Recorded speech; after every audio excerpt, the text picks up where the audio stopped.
রমজান মাস এলেই নিত্যপণ্যের বাজারে অস্থিরতা, এ যেন এক চিরচেনা দৃশ্য।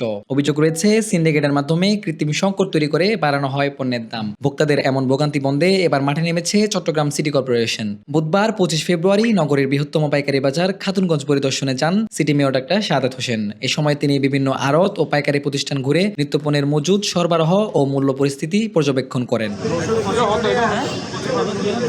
মেয়র জানান, সংশ্লিষ্ট দপ্তরগুলোর সমন্বয়ে মনিটরিং কার্যক্রম আরও জোরদার করা হবে।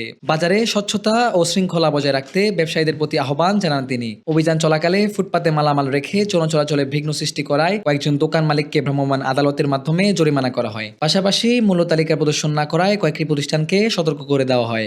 আমরা শুধুমাত্র পাইকারি নয়, আমরা খুচরা বাজারও সেটা মনিটরিং করব। ওভারঅল সব মিলে আমাদের এই মনিটরিংয়ের মাধ্যমে যে বাজার দরটা স্থিতিশীল থাকবে, এটা আমাদের মূল উদ্দেশ্য। এখনো পর্যন্ত আমরা রেট চার্টটা আমরা সার্বক্ষণিকভাবে দেখছি। খাবারের এটা না, আমি কিছু নালাও দেখছি যে তাদের দোকানের সামনে নালাগুলো ক্লিন আছে কিনা তার ব্যাপার। কারো দোকানের সামনে যদি ময়লা থাকে, নালাতে ময়লা থাকে, আমি তাদেরকে বলে দিয়েছি, তাদেরকে জরিমানার আওতায় আমরা। রমজানে নিত্যপণ্যের দাম স্থিতিশীল রাখতে প্রশাসনের এই কঠোর বার্তা ভোক্তাদের মধ্যে কিছুটা স্বস্তি ফিরিয়ে আনবে, এমনটাই প্রত্যাশা সবার। তবে নজরদারির ধারাবাহিকতা বজায় থাকলেই মিলবে কাঙ্ক্ষিত সুফল, এমনটাই আশা সংশ্লিষ্টদের। আরাফাত হোসেন, ডেস্ক রিপোর্ট, চট্টগ্রাম সংবাদ প্রতিদিন।